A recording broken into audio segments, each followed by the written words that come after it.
Ayu Ting Ting kegirangan dapat topi pemberian aktris Korea Son Ye Jin.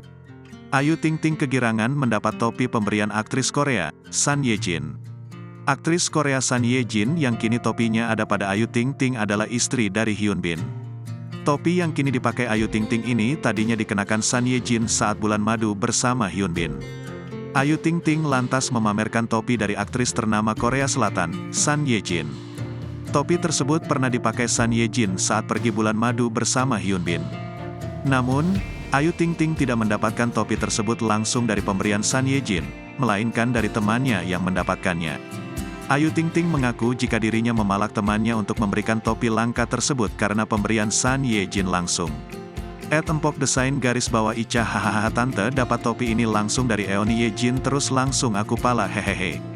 Tante sayang, tulis Ayu Ting Ting di Instagram story-nya, seperti dikutip dari tribunnews.com, Kamis, tanggal 23 Maret tahun 2023. Tentunya, mendapat topi dari aktris ternama Korea tersebut membuatnya senang atau girang. Apalagi topi tersebut pernah dipakai Son Ye Jin di momen spesial bersama sang suami.